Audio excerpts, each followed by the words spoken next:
ब्रह्मार्पणं ब्रह्महवि ब्रह्माग्नो ब्रह्मणाहुतं ब्रह्मैव तेन गन्तव्यं ब्रह्म कर्म समाधिना। यह जो स्वाभाविक यज्ञ है, यह ज्ञानी के जीवन में अवतरित होता है। यह विषय हम लोगों ने पूर्व में स्वाध्याय किया कि जो अपनी आत्मा की महिमा में प्रतिष्ठित है, जो अपने अकर्ता अभोक्ता स्वभाव में प्रतिष्ठित है, उसके जीवन में जो कर्म होते हैं वो मानो ब्रह्म यज्ञ ही है। करने वाला भी ब्रह्म, की जाने वाली क्रिया भी ब्रह्म, साधन भी ब्रह्म, उससे मिलने वाला फल भी ब्रह्म। तो यह जो क्रियाकारक व्यवहार ज्ञानी के जीवन में अभिव्यक्त होता है वो मानो ब्रह्म रूप ही होता है। तो भगवान ने उस विषय का विस्तार से प्रतिपादन करके उसको मानो ब्रह्म यज्ञ एक संज्ञा दे दी।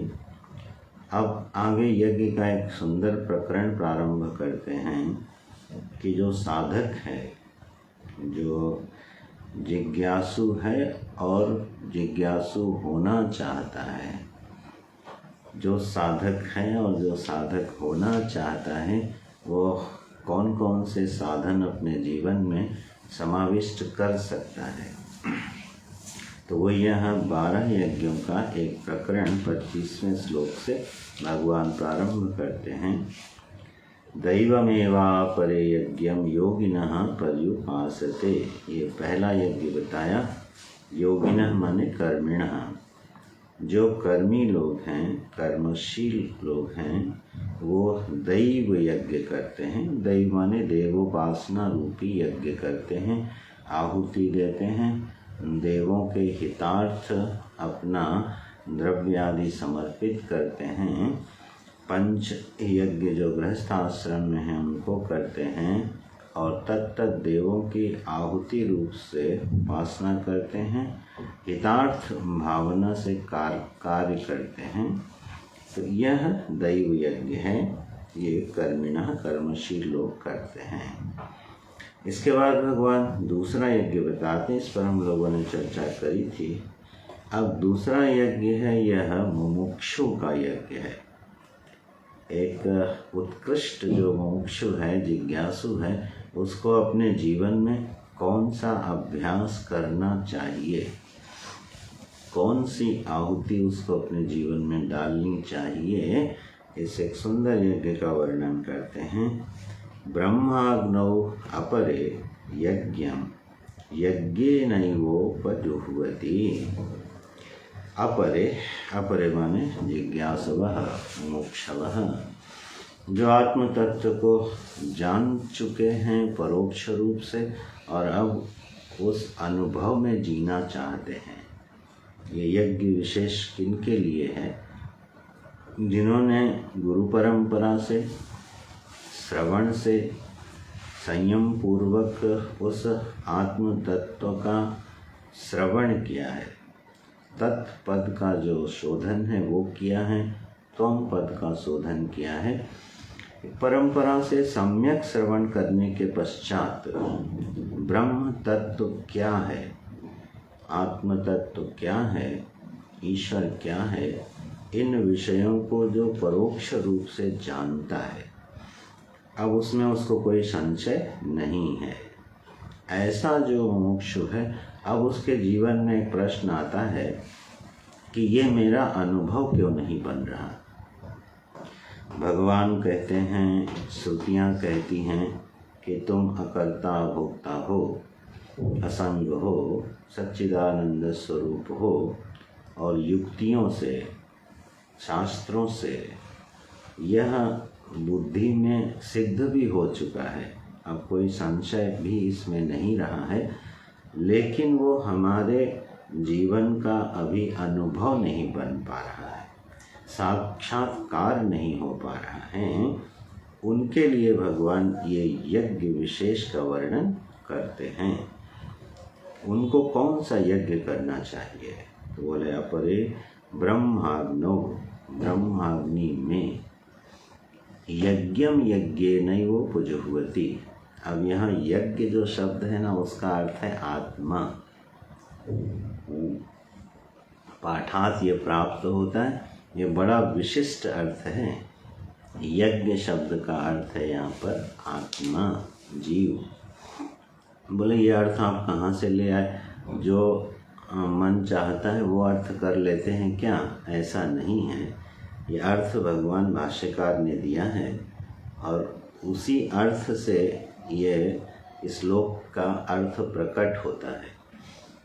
तो भगवान भाष्यकार ने यज्ञ शब्द का अर्थ किया है आत्मा। प्रायः कई बार ऐसा लगता है, जो लोग शास्त्र अध्ययन करते हैं, कि लोग अपनी सुविधा से अर्थ कर लेते हैं। संस्कृत के शब्द बहुअर्थी होते हैं और अपने अर्थ को प्रकट करने के लिए वो अपने हिसाब से व्याकरण लगा के अर्थ प्रकट कर लेते हैं। अगर ऐसा कुछ विद्वान लोगों के मन में हो तो इस संशय को दूर फेंक दें। पहली बात तो यह अर्थ भगवान भाष्यकार ने किया, इसलिए कोई संशय की बात ही नहीं है। और दूसरी बात यह है कि जिस समय संस्कृत भाषा लोक भाषा थी, व्यक्ति आपस में बातचीत करते हुए संस्कृत भाषा का प्रयोग करता था, तब इन शब्दों के अर्थों को समझना आसान था। जैसे हमारी जो भाषा होती है, उस भाषा में जब कोई लालित्य का, साहित्य का प्रयोग करता है, अलंकारों का प्रयोग करता है, तो वो हमारी मातृभाषा या बोलने चलने की भाषा होने के कारण हम उसके अर्थ को बड़ी आसानी से समझ जाते हैं। लेकिन जो उस भाषा को नहीं समझता है, सीखता है, उसके लिए आलंकारिक भाषा को समझना कई बार मुश्किल हो जाता है। तो क्योंकि संस्कृत लोक भाषा नहीं रही, हम लोग इसके स्वभाव से परिचित नहीं रहे हैं, तो ऐसे प्रश्न आ सकते हैं। अस्तु, मैं इस पर अभी विचार नहीं कर रहा। यज्ञ शब्द का अर्थ है आत्मा। तो यज्ञम आत्मानम यज्ञेन आत्मना उपजुह्वति। अपने आप को अपने आप से हवन कर देता है। कहाँ? ब्रह्माग्नौ, ब्रह्म रूपी अग्नि में ये साधक क्या हवन कर रहा है? बोले यज्ञम अपने आप को ही हवन कर देता है। अच्छा, और अपने आप को हवन करता कैसे? बोले अपने आप से हवन करता है। स्वयं से स्वयं का ब्रह्माग्नि में हवन कर देता है और ऐसा विशिष्ट यज्ञ मुमुक्षु करता है। इसका अर्थ क्या है कि बुद्धि से, निर्मल और संस्कृत बुद्धि से, जो शास्त्र अनुग्रहित बुद्धि है, जिसने तत्व का अनुसंधान किया है, उदारता है, निर्मलता है, शांति है, उपरामता है, ऐसी जो बुद्धि है, इस बुद्धि से, यज्ञेन आत्मना माने इस बुद्धि से, ऐसी निर्मल बुद्धि से वो किसका हवन कर देता है? बोले अपने जीव भाव का। यज्ञम आत्मानम, अपने आप को माने अपने जीव भाव को ब्रह्म भाव में हवन कर देता है। नित्य वह अहर्निश इस यज्ञ का अनुष्ठान करता रहता है। जीवन में जो जीवत्व है, जो कर्तृत्व है, जो भोक्तृत्व है, जो दुख आदि की प्रतीति है, इन सारी प्रतीतियों को वो आनंद ब्रह्म में निरंतर हवन करता रहता है। यह है निधिध्यासन, यह है मुमुक्षु का निरंतर होने वाला अभ्यास, निरंतर होने वाला यज्ञ। हर साधक को, हर मुमुक्षु को अहर्निश इस हवन को करते रहना चाहिए। कैसे करता है वो ये हवन? जब जब उसके जीवन में परिच्छिन्नता की प्रतीति हो, जब जब हमको अपने जीवन में कर्ता भाव प्रगाढ़ लगने लगे, संग प्रगाढ़ लगने लगे, जीवन मरण सत्य लगने लगे, चिंता और भय से अंतःकरण आक्रांत होने लगे, उस समय क्या विचार करना चाहिए कि मैं कौन हूँ? शास्त्र ने कहा, भगवान ने कहा, श्रुतियों ने कहा, बारंबार कहा कि आनंदोस्मि असंगोस्मि। मेरा स्वरूप क्या है कि मैं असंग हूँ। मेरा स्वरूप क्या है कि मैं अजन्मा हूँ। मेरा स्वरूप क्या है कि मैं अकर्ता हूँ। उसमें हमें प्रतीति क्या हो रही है? उल्टी प्रतीति हो रही है। 6 प्रकार के अध्यासों के कारण, भ्रम के कारण हमको अपने मूल स्वभाव से विपरीत अनुभव हो रहा है। उस विपरीत अनुभव का विश्लेषण करते हुए उसी क्षण, जिस क्षण हमारे हृदय में इस गलत ज्ञान का प्रभाव पड़े, उसी समय विचार पूर्वक आत्मना कहाँ ब्रह्माग्नौ, उस शुद्ध निरंजन ब्रह्माग्नि में इस भाव का हवन कर देना चाहिए, इसको ध्वस्त कर देना चाहिए। महाराष्ट्र में एक निसर्गदत्त महाराज जी हुए हैं। वो उनके गुरु ने कहा कि तुम आनंद स्वरूप हो, तुमको दुख नहीं हो सकता। वो बिल्कुल पढ़े लिखे नहीं थे। आप में से बहुत लोगों ने नाम भी सुना होगा। पान बीड़ी की दुकान करते थे। तो उन्होंने सुना कि मैं आनंद स्वरूप हूँ, और अपने गुरु वाक्य में अखंड श्रद्धा रखते हुए उन्होंने कहा, अच्छा मैं आनंद स्वरूप हूँ। अब जब भी उनके जीवन में दुख का प्रादुर्भाव होता, दुख की अनुभूति होती, बोले अरे ये ज्ञान तो गलत है। नहीं तो हमारे गुरु हमको ये क्यों कहते कि तुम आनंद स्वरूप हो, तो ये तो गलत ज्ञान हो रहा है। बस ऐसा विचार करते करते वो अपने निज स्वरूप में अवस्थित हो गए। माने एक प्रत्यय का अहर्निश हवन करते रहे श्रद्धा के बल से। इसी प्रकार से जब हमारे अपने गुरु के वचनों में, भगवान की वाणी में एक अटूट श्रद्धा होती है कि अभी अभी भगवान ने कहा कि तुम अकर्ता हो, तुम आनंद स्वरूप हो, तुम असंग हो। मुझे जैसे ही अनुभव हुआ कि मेरे अंदर कर्तृत्व भाव का जन्म हो रहा है, मैं अपने को असंग महसूस नहीं कर रहा हूँ, निश्चित रूप से मेरा ज्ञान गलत है, और अपने असंग स्वरूप में अपनी संगता का उसी क्षण हवन कर देना चाहिए। तो ये बड़ा गहन अभ्यास है। ये पहले दिन से नहीं सधेगा।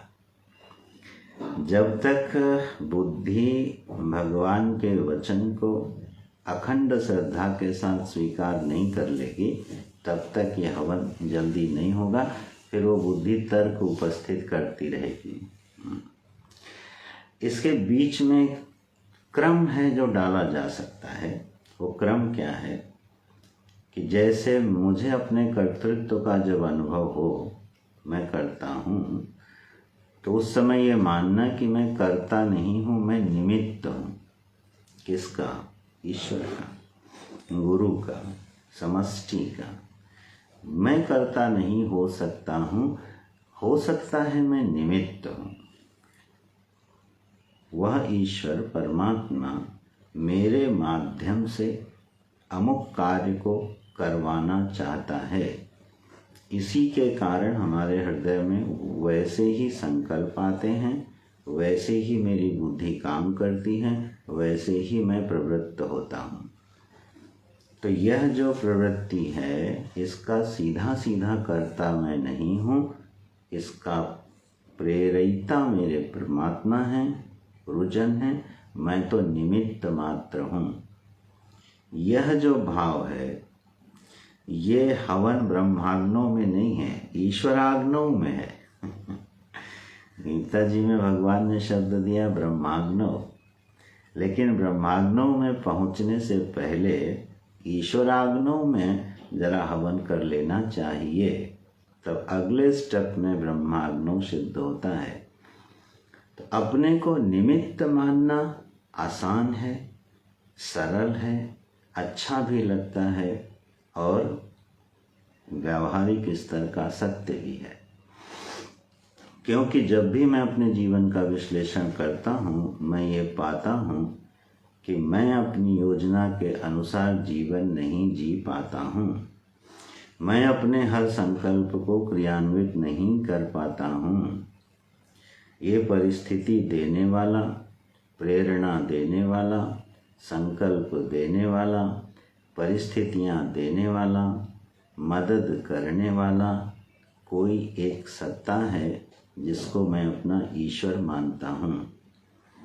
पहले इसको पक्का करना चाहिए, बार बार इस बात को देखना चाहिए कि हम निमित्त हैं कि नहीं हैं। अगर हम निमित्त मात्र हैं तो फिर मैं कर्ता नहीं हो सकता हूँ, कारण हूँ, परमात्मा का निमित्त हूँ। तो ये एक बहुत बड़ी उपलब्धि है जब हम अपने को निमित्त मानने में समर्थ होते हैं। जब भी हमारे जीवन में कोई कार्य सफल ना हो, कोई योजना हमारी सफल ना हो, तो ये समझ लेना कि मैं उस कार्य के लिए नहीं बना था। ये एक विज्ञान है। बहुत सी योजनाओं में हम सफल होते हैं जीवन में और बहुत सी योजनाओं में सफल नहीं होते हैं। जिस योजना में हम सफल नहीं हो रहे हैं, इसका मतलब यह है कि उस कार्य को करने के लिए मैं निमित्त नहीं हूँ, अनावश्यक निमित्त बनने का मैं प्रयास कर रहा हूँ, इसलिए ईश्वर उस कार्य को सफल नहीं होने देता है। हर एक देहधारी एक जीव निमित्त विशेष के लिए आता है। उसके जीवन से वही बहता है जिसके लिए वो आया है। तो इन विचारों से साक्षात्कार करते हुए, इसको अपने जीवन का अनुभव बनाते हुए ये बात सिद्ध हो जाए कि मैं तो निमित्त मात्र हूँ। निमित्त मात्रम भव सव्य साचिन। हे अर्जुन, तुम तो निमित्त बनो, ये सब कुछ तो हो चुका है जो तुम करना चाहते हो। तो ये हवन हो जाएगा ईश्वराग्नौ में, ईश्वरीय सत्ता में अपने कर्तृत्व का, निमित्त का हवन हो रहा है। लेकिन अगला स्टेप है ब्रह्माग्नौ। ये साधक कहाँ हवन कर रहा है? ये साधक सीधा सीधा हवन कर रहा है अपने स्वरूप में। जरा सा भी जीवन में दुख आया, अरे दुख मुझे कैसे हो सकता है, क्यों? मेरा तो स्वरूप ही आनंद है, ये दुख असंभव। तो तत्क्षण वह दुखानुभव कहाँ हवन हो गया? ब्रह्माग्नौ में हवन हो गया। अपने व्यक्तित्व को विराट में, निर्विशेष में विलीन कर देना, यह इस सृष्टि में होने वाला सर्वश्रेष्ठ यज्ञ है। सर्वश्रेष्ठ यज्ञ है। जो मनुष्य, जो साधक इस यज्ञ को करने में समर्थ होता है, बस वो समझो कि अनंत में एक रूप होने के लिए वह मंगलमय क्षण उसके जीवन में आ गया। हमारी इंडिविजुअलिटी, हमारा व्यक्तित्व, हमारी परिच्छिन्नता, हमारी सीमाएं, हमारे बंधन, हमारी चिंताएं सब की सब कहाँ जाने वाली हैं? उस ब्रह्माग्नि में भस्म हो रही हैं, क्योंकि स्वरूपतः मुझ में नहीं है। भाष्यकार कहते हैं, भगवान भाष्यकार कहते हैं, सोपाधिक आत्मा का निरुपाधिक आत्मा में निरंतर हवन करता है यह साधक। तो यह बड़े उच्च कोटि का यज्ञ है, उत्कृष्ट यज्ञ है।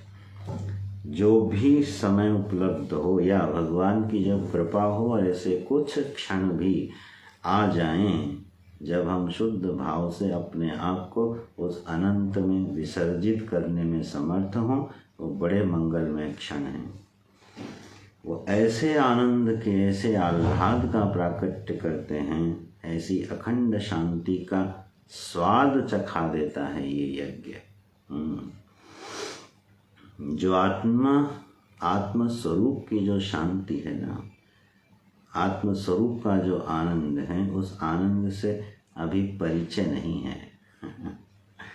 नहीं तो सारे आनंद ना फीके लगने लगते हैं। मणि को फेंक के हाथ में कांच लेना, कांच के टुकड़े को मणि समझ के हाथ में ले लेना और हाथ में आई मणि को कचरे में फेंक देना, प्रायः ऐसा होता रहता है जीवन में। जब मोहि राम लागते नीके, षडरस विषय रस सब हो जाते फीके। यह है संतों का अनुभव। तो स्वामी जी कहते हैं अगर मुझे राम अच्छे लगने लगते तो यह षडरस, यह नवरस, यह विषय रस क्या हो जाता? फीका पड़ जाता। यह है अनुभव संतों का। तो वह जो आत्म शांति है, वह जो आत्मानंद है, उसका जो साधन है वो क्या है? ब्रह्माग्नौ। इस ब्रह्म रूपी अग्नि में अहर्निश और निरंतर अपने जीव भाव का हवन करते चलो। बड़ा सुंदर साधना है। भगवान ने सर्वप्रथम दैव यज्ञ के बाद इसका उल्लेख कर दिया कि इस यज्ञ को संपादित करना चाहिए। बाकी जितने भी यज्ञ हैं वो सारे के सारे यज्ञ इसी यज्ञ को करने की तैयारी हैं। इस यज्ञ को हम कर पाएं उसके लिए बाकी 11 यज्ञ जो हैं और भी जो साधनाएं हैं वो भूमिका है, वो तैयारी है कि यह यज्ञ संपादित होने लगे। तो ब्रह्माग्नौ अपरे यज्ञं यज्ञेनैवोपजुह्वति। इस तरह से निरंतर हवन होता है। अब भगवान थोड़ा दूसरे साधनों पर चर्चा करते हैं। शब्द दिया है सबको यज्ञ, ये यज्ञ हैं। श्रोत्रादीन इंद्रियाणि अन्ये संयमाग्निषु जुह्वति। शब्दादीन विषयान अन्ये इंद्रियाग्निषु जुह्वति। अब कौन सा यज्ञ बता रहे हैं प्रभु? श्रोत्रादीनि इंद्रियाणि अन्ये, कहीं अपरे कहीं अन्य। साधक के अधिकार भेद से उसमें साधना का भेद होता है। ये साधक क्या करता है? बोले ये साधक ऐसा करता है कि श्रोत्रादीनि इंद्रियाणि, जितनी भी इंद्रियां हैं, 5 ज्ञानेंद्रियां और 5 कर्मेंद्रियां, इन सारी इंद्रियों को संयम की अग्नि में हवन करता रहता है। जो ज्ञानेंद्रियों हैं और जो कर्मेंद्रियां हैं उनको क्या करता है? संयम की अग्नि में आहुति डालता रहता है। गुरुजी उसका अर्थ करते हैं कि व्यवहार में ये साधक अब थोड़ा उपराम हो जाता है। जो उसका ऐन्द्रियक व्यवहार है, ज्ञानेंद्रियों का व्यवहार क्या है? देखना, सुनना, स्पर्श करना, ग्रहण करना, ये व्यवहार है ज्ञानेंद्रियों का। और कर्मेंद्रियों के अपने व्यवहार हैं, चलना, फिरना, बोलना। तो व्यवहार का संपादन कौन करता है? ये इंद्रियां करती हैं। और इन इंद्रियों को कहाँ हवन करना है? संयम की अग्नि में। इसका मतलब हुआ कि बिल्कुल अपनी उपाधि के अनुसार, अपनी परिस्थिति के अनुसार सीमित व्यवहार करना। जितना व्यवहार जरूरी हो सिर्फ उतना व्यवहार करना और अन्य व्यवहार का त्याग कर देना। अनावश्यक जीवन में व्यवहार ना होवे, जिसकी हमें आवश्यकता नहीं है उसका भी व्यवहार होता रहे, ऐसा नहीं है। जीवन में थोड़ी उपरामता आनी चाहिए। थोड़ी निवृत्ति का अंश जीवन में प्रकट होना चाहिए। कई बार हम वो भी सुनते रहते हैं जिसकी हमें ज़रूरत ही नहीं है, और वो भी देखते रहते हैं जिसकी हमें बिल्कुल ज़रूरत नहीं है। तो ये क्या हुआ? संयम की अग्नि में हवन नहीं हो रहा, असंयम जीवन में है। कई बार आपने ध्यान दिया होगा कि जब आप ट्रेन में यात्रा कर रहे हो या कार में यात्रा कर रहे हो और सामने आप देख रहे हो और करने के लिए आपने अब कुछ नहीं रखा हुआ है, खाली बैठे हो, करने का कुछ मन नहीं कर रहा, तो आप मार्ग में आने वाले हर बोर्ड और विज्ञापन को पढ़ते जाते हो। कोई ज़रूरत नहीं है, लेकिन जो भी बोर्ड आया, जो भी होर्डिंग आई, उसको बड़े ध्यान से पढ़ते हैं। अब ये जो व्यवहार हो रहा है, ये व्यवहार क्या है? अनावश्यक नेत्र इंद्रिय का प्रयोग हो रहा है। तो इधर उधर चंचल नेत्रों से देखना ठीक है। चलो प्रकृति दर्शन हो तो भी अच्छा है, अगर सुंदर सुंदर खेत हो, हरियाली हो, तो वो तो एक सात्विक दर्शन हो जाता है। लेकिन राह में चलने वाले हर व्यक्ति को देखना, हर बोर्ड को पढ़ना, अच्छा और सुनना, मैंने जो भी बज रहा है, जो भी चल रहा है, उसको क्या किया? सुनने लगे। तो ये है अनावश्यक व्यवहार। इसका मतलब कहीं पर संयम नहीं है। जो इंद्रिय के सामने जो विषय आता चला गया, उसको बिना सेंसर लगाए एक्सेप्ट करते चले गए। पूज्य गुरुदेव, परम पूज्य गुरुदेव बोलते थे, your ears are not the dustbin. तुम्हारे कान जो हैं वो डस्टबिन नहीं है कि जो आदमी जो चाहे सुना जाए, जो बज रहा है सुन लिया, अनवरत श्रवण चल रहा है। तो ये कान है, ये कचरे का डिब्बा नहीं है कि इसमें सब कुछ भरते जाओ। क्या सुनना है, क्या नहीं सुनना, क्या देखना है, क्या नहीं देखना है, यह जो जीवन में सेंसर है, यह जो संयम है, ये एक हवन है, ये यज्ञ है, भगवान कह रहे हैं। इसलिए लिया है श्रोत्रादीनि इंद्रियाणि अन्ये संयमाग्निषु जुह्यति। यह एक प्रकार का यज्ञ बन जाता है। और ध्यान रखिएगा, इन यज्ञों के बिना किसी को स्वरूपावस्थान, ब्रह्मावस्थान और मोक्ष का साक्षात्कार नहीं हो सकता।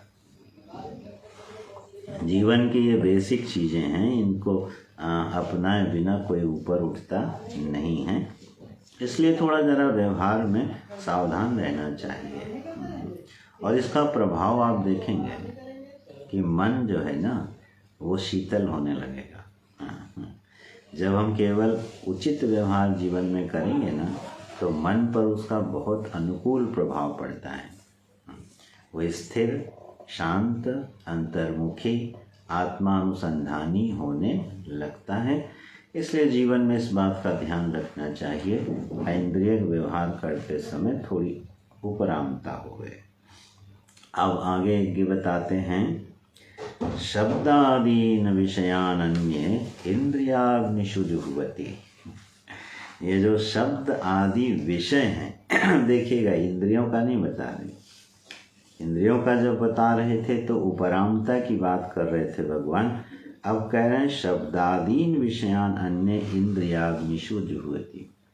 ये जो इंद्रियां हैं, अब ये अग्नि स्थान हो गई और इसमें शब्द आदि विषयों का हवन होता है। ठीक है, तो बस इसमें किंचित भेद है। ऊपर वाले यज्ञ में और इस वाले यज्ञ में क्या भेद है? उसमें व्यवहार में उपरामता है और इसमें व्यवहार करते हुए सावधानी है। अभी दोनों अर्थ मिश्रित हो रहे हैं, अलग अलग कर लीजिएगा। अब जैसे हवन तो विषयों का इंद्रियों में हवन तो निरंतर होता ही रहता है। जो शब्द स्पर्श रूप रस गंध विषय हैं, इनका आहरण तो जागृत काल में और स्वप्न काल में दोनों में अहर्निश होता रहता है। ज्ञानेंद्रियों का काम क्या है? विषय का आहरण करना, विषय का ज्ञान प्राप्त करना। और कर्मेंद्रियों का कार्य क्या है? तदनुसारी ज्ञान के अनुसार क्रिया करना। ये कर्मेंद्रियों का कार्य है। कर्मेंद्रिय कभी भी ज्ञान को आहरण नहीं कर सकती, ये योग्यता उसमें नहीं है। जैसे पैर हैं, पैरों का काम क्या है? पाद इंद्रिय का काम क्या है? चलन क्रिया। वो चलने का काम करती है, ठीक है। वाणी क्या है? बोलने का काम करती है। वाणी को ज्ञान नहीं होता, पाद इंद्रिय को ज्ञान नहीं होता है। कर्मेंद्रियां क्रिया का, कर्म का संपादन करती हैं। और ये संपादन करती कैसे हैं? जैसा जैसा ज्ञानेंद्रियों का आहरण होता है, तदनुरूप ही कर्मेंद्रियों की क्रिया का संपादन होता है।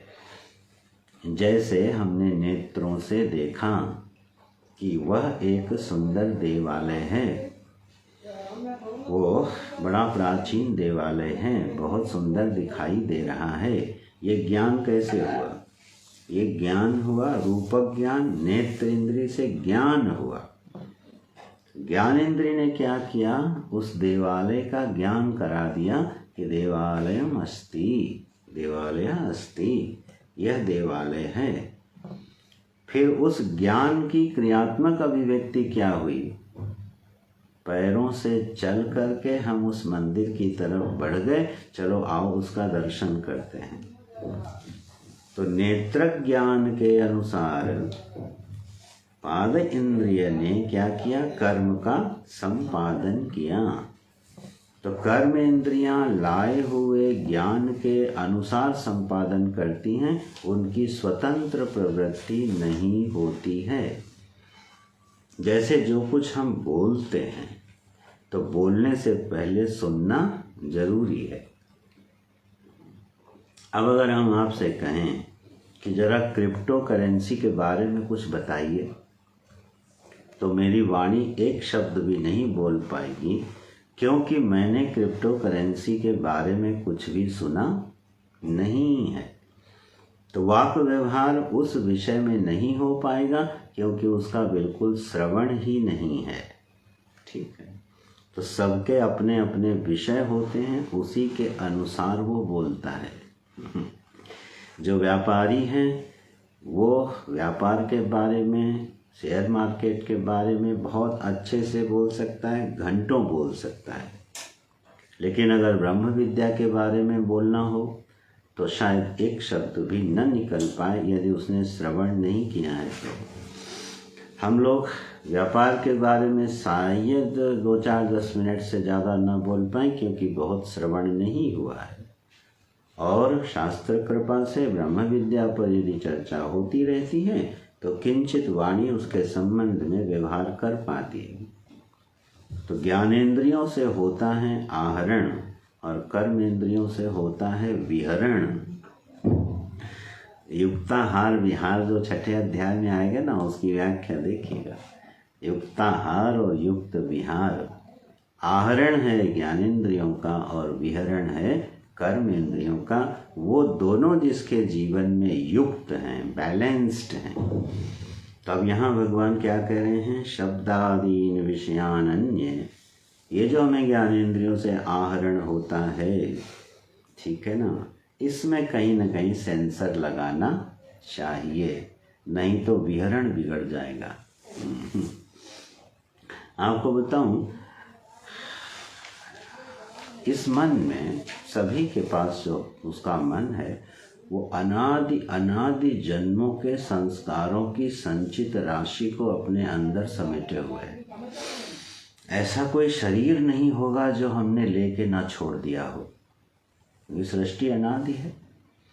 देव शरीर से लेके शुकर कुकर आदि समस्त शरीरों में हम लोगों की गति हो चुकी है, और कई कई बार हो चुकी होगी। तो अनंत अनादि जन्मों की जो संचित संस्कार राशि है वो यहाँ भरी हुई है, और उसमें जैसा निमित्त आप उपस्थित कर दोगे तद जनित वृत्ति का प्रादुर्भाव होने लगता है। इसीलिए कहा जाता है, मान लीजिए आप ग्राम्य गीत सुनने लगें, ठीक है, बहुत लोक चर्चा सुनने लगें और मन में ये बात आई, इससे हमारे मन में क्या प्रभाव पड़ता है? चलो ठीक है, हम तो अपने मार्ग पर जा रहे हैं। नहीं, वो फिर ये हवन से चूक गए आप। जिस हवन की बात भगवान कर रहे हैं, इस यज्ञ से चूक गए। क्यों? वो जो ज्ञान इंद्रियों से अंदर जाएगा वो अनंत जन्मों की संचित संस्कार राशि में कोई ना कोई उथल पुथल मचा देगा और हमको विहरण के लिए प्रेरित करने लगेगा। अब आप अपने घर में शांति से बैठे हैं, स्वाध्याय कर रहे हैं, आनंद से रिलैक्स बैठे हैं और मित्र का फ़ोन आ गया, बात होने लगी और बात होते होते उसने कहा, अरे शहर में ऐसी अमुक अमुक चीज़ जो है आई हुई है और बड़ा उसका प्रभाव है और बड़ी संग्रहणीय लग रही है। अब देखिए, आप आनंद से बैठे थे, उस शब्द ने क्या किया? हमारे अंदर एक हलचल पैदा करी। अच्छा ऐसा है, चलो आओ देखते हैं। अब देखिए, ज्ञान हुआ, कर्णेंद्रिय से विहरण की योजना बनने लगी। यहीं पर फिल्टर चाहिए, यहीं पर सेंसर चाहिए। Is it necessary for me? चलो वो विषय तो आ गया, उसको नहीं रोक पाए, आ गया, लेकिन उसका एग्जीक्यूशन, इज इट नेसेसरी? ये सेंसर जहाँ पर लगा हुआ है, तो ये दोनों यज्ञ जो भगवान ने बताए हैं ये बड़े आराम से होते हैं। जब हमारी इंद्रियों में और व्यवहार में संतुलन हो जाता है तो उसका फल है जीवन में उपरामता। उस उपरामता का दर्शन कैसे होता है पता है? अब आपको लगेगा आज के काम निपटा लिए हैं, अब ज़रा 1 घंटे में अपने घर में ही थोड़ा चुप बैठूंगा, कुछ स्वाध्याय करूंगा। ये उपरामता कब आएगी? जब ये दोनों, ये जो यज्ञ है शब्दाधीन विषयान वाला, ये चल रहा होगा। अगर इसमें बिल्कुल भी संयम नहीं है तो व्यक्ति अपने जीवन में कभी उपराम नहीं हो सकता। 2 घंटे कभी शांति से चुप बैठ नहीं सकता है अगर बिना सेंसर के अनवरत इंद्रियों का, इंद्रियाग्निशु, इंद्रियों की अग्नि में विषय चले जा रहे हैं। इसलिए भगवान भाष्यकार अर्थ करते हैं, जो लोग भाष्य देखते होंगे वो उस पर विचार कर सकते हैं। कहते हैं, अविरुद्ध विषय ग्रहणम होमम मन्यते। जो अविरुद्ध विषय हैं उनको ग्रहण करना ठीक है, जो विरुद्ध विषय हैं उनको नहीं ग्रहण करना, जो अविरुद्ध विषय हैं उनको ग्रहण करना, ये साधना हो गई। ठीक है ना? तो जो ज़रूरी व्यवहार है, जो ज़रूरी विषय हैं, उनका चुनाव करते जाना। And most probably we miss it. कई बार तो स्वभाव संकोच से मिस कर देते हैं। कोई कोई व्यक्ति इतना स्वभाव से संकोची होता है, वो हमारे साथ भी होता है, कि सामने वाला व्यक्ति बोले जा रहा है, किसी विषय पर प्रलाप किए जा रहा है और संकोच में मना नहीं कर पाते, शिष्टाचार में मना नहीं कर पाते कि सामने वाले को अच्छा नहीं लगेगा। वो मैं सुनना नहीं चाहता हूँ, लेकिन we allow our self to listen. इसमें क्या करना चाहिए? क्या शिष्टाचार का त्याग करके उसको रोक देना चाहिए? इस पे हमारे गुरुजी ने बड़ी सुंदर कला निकाली थी। जब बाहर बैठते थे और प्रायः आने के बाद तो शास्त्र चर्चा होती थी, विषय उठता था, लेकिन देखा कि ये सभा जो है और जो व्यक्ति हैं, अभी ये शास्त्र चर्चा की पृष्ठभूमि यहाँ नहीं हो सकती है। तो हर जगह ब्रह्म विद्या नहीं ठोकनी चाहिए, हर जगह सत्संग नहीं शुरू कर देना चाहिए। वी शुड सी कि माहौल कैसा। तो गुरुजी जब देखते थे इस समय लोगों का मूड भी दूसरा है, चर्चा का विषय दूसरा। तो क्या करते थे, वो ग्लोबल विषयों पर बातचीत शुरू कर देते थे, इतिहास पर, देश की राजनीति पर। जो लोग गुरु जी के संपर्क में हैं अच्छी तरह से जानते हैं, हम लोगों को तो बहुत सौभाग्य मिला। कभी भी व्यक्ति चर्चा बहुत देर तक उन्होंने नहीं करी जब तक जरूरी ना हो। या तो शास्त्र चर्चा, वो संभव नहीं है तो ग्लोबल चर्चा, तो उससे ज्ञानवर्धन होता है, शिक्षा भी मिलती है। तो इतिहास है, भूगोल है, ठीक है, राजनीति है, इन शास्त्रों पर भी गुरु जी का गहन प्रवेश था।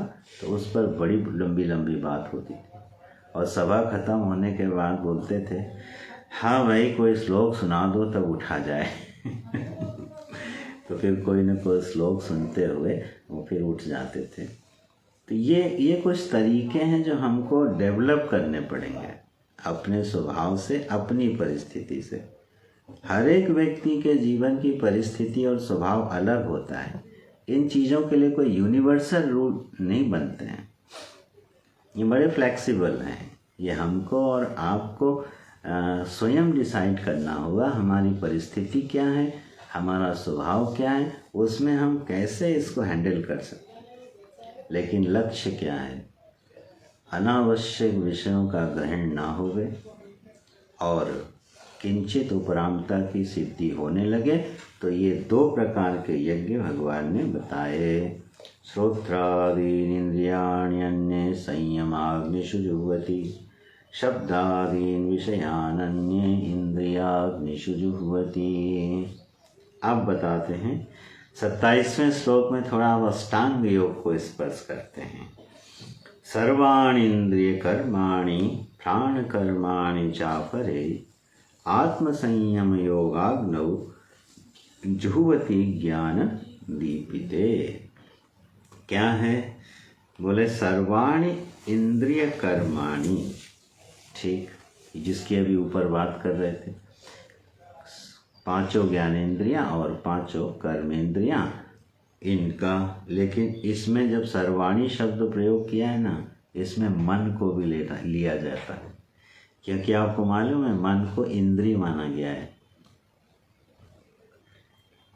मन को इंद्रिय संज्ञा भी प्राप्त है। मनः षष्ठानि इंद्रियाणि प्रकृतिस्थानि कर्षति, मन भी एक इंद्रिय है। तो जब सर्वाणि इंद्रियाणि कह रहे हैं तो इसमें अंतःकरण भी आ गया।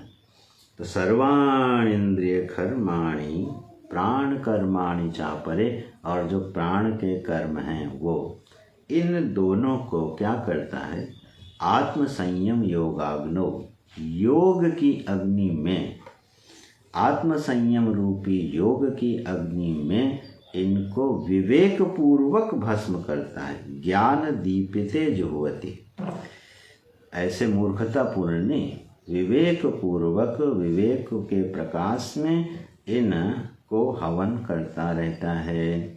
क्या कह रहे हैं भगवान, ये जो अपना अष्टांग योग है जो बहुत प्रचलित है, सभी लोग जानते भी हैं, यम नियम, आसन, प्राणायाम, प्रत्याहार, धारणा, ध्यान और समाधि, महर्षि पतंजलि कृत जो अष्टांग योग है, असल में महर्षि पतंजलि कृत नहीं है, ये जाबालोपनिषद में है। महर्षि ने उसको हमें सूत्र रूप में सुलभ कर दिया है। कोई ऐसा विषय है नहीं जो श्रुतियों में ना हो। जिसको इस पर विशेष रूप से कुछ पढ़ना हो तो वो जाबालोपनिषद में इसका विस्तार पढ़ सकता है। तो इस श्रुति में जो है ये वर्णन आता है अष्टांग योग का। इसमें क्या होता है, यहाँ भगवान ने यम, नियम, आसन और प्राणायाम 4 को समेटा है। ये हैं हवन।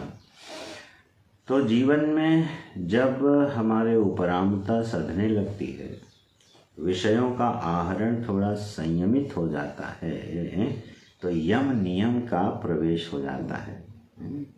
यम माने सत्य, अहिंसा, अपरिग्रह, अस्तेय और ब्रह्मचर्य, ये यम है। शौच, संतोष, तपः, स्वाध्याय, ईश्वर प्रणिधान, ये क्या है, नियम है। तो ये यमाः नियमाः हैं, इनका जो अभ्यास जीवन में करता है तो उसके लिए भगवान ने शब्द दिया सर्वाणि इंद्रिय कर्माणि आत्म संयम योगाग्नौ जुह्वति।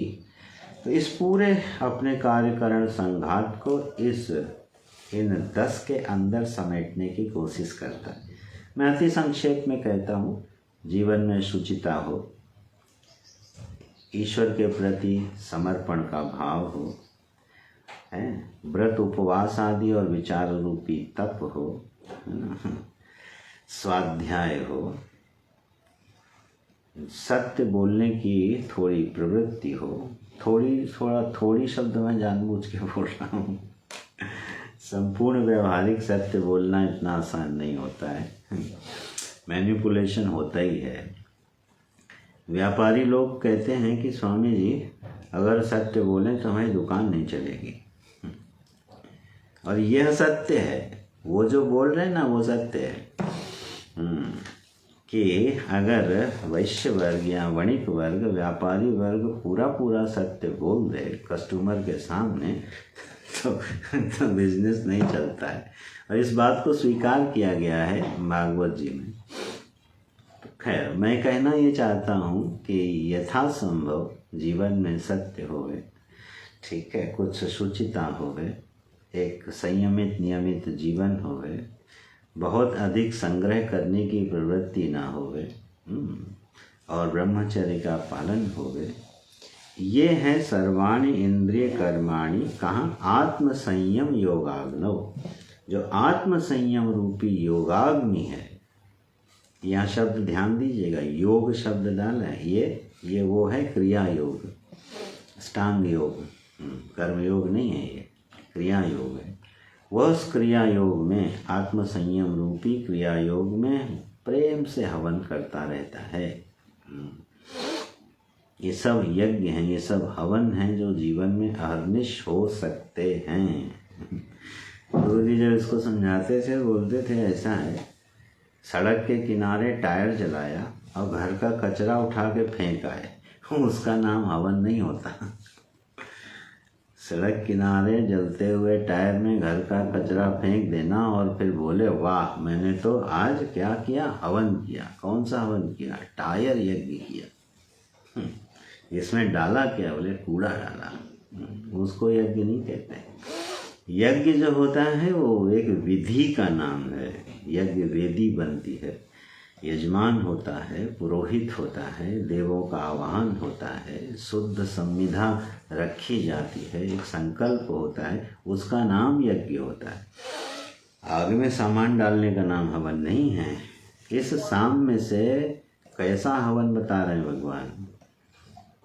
सर्वाणि इंद्रिय कर्माणि, इसमें जो जो कुछ है उसको प्यारा प्यारा बना के, सुंदर सुंदर बना के अपने आत्म संयम रूपी योग की अग्नि में हवन करता रहे, ठीक है।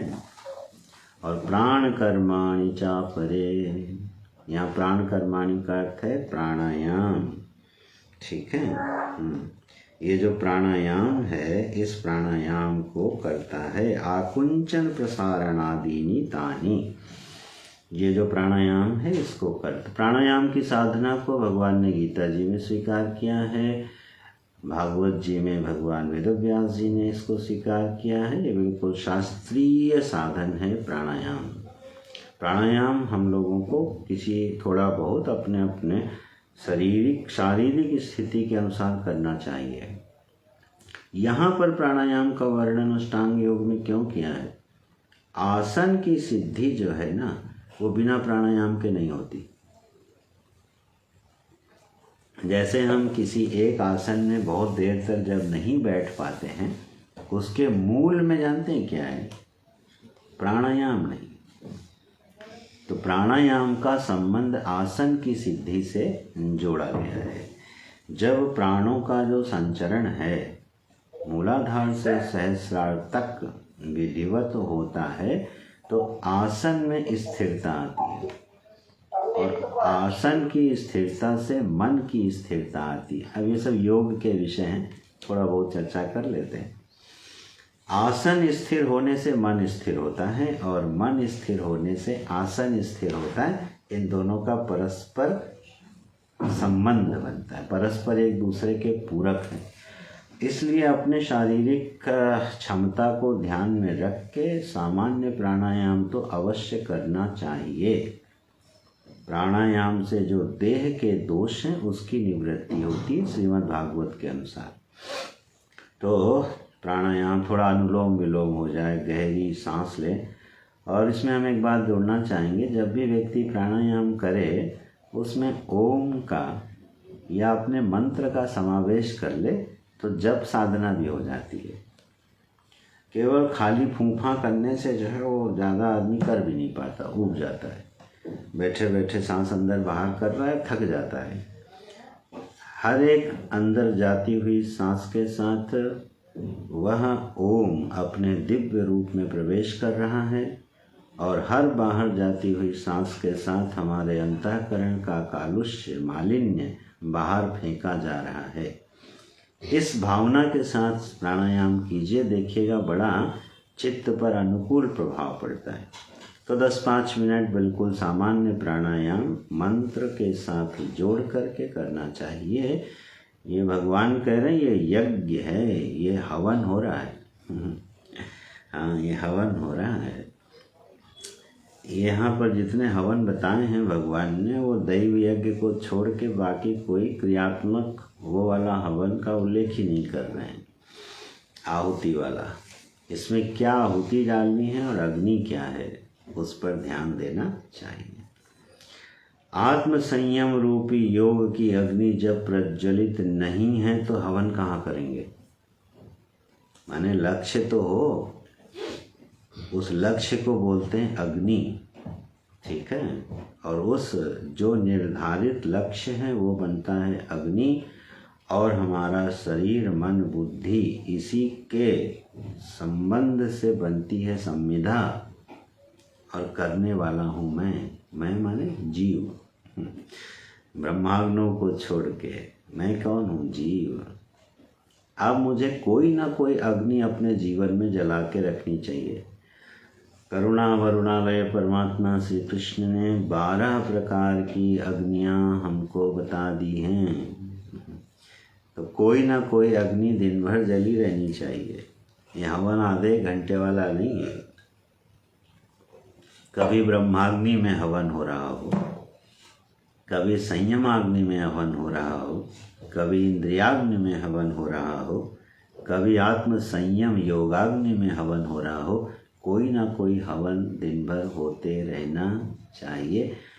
और आप विश्लेषण करेंगे तो ये पाएंगे कि बिल्कुल व्यावहारिक संभव है जिसको भगवान बता रहे हैं। सारे अपने जीवन की दिनचर्या को अगर हम इस यज्ञ की पृष्ठभूमि में सजाते हैं तो आप कोई ना कोई यज्ञ पूरी जागृत अवस्था में जब तक हैं तब तक कोई ना कोई यज्ञ चल सकता है। तो ये है अष्टांग योग, ये बैठकर किया जाता है। इसमें आत्म संयम की अग्नि जलानी है और उसमें प्राणायाम रूपी हवन करना है। और जो हमारा कार्यकरण संघात है इसकी प्रवृत्ति है, इसका यम नियम का अभ्यास करना है। तो ये हो गया आत्म संयम अग्नि, ठीक है।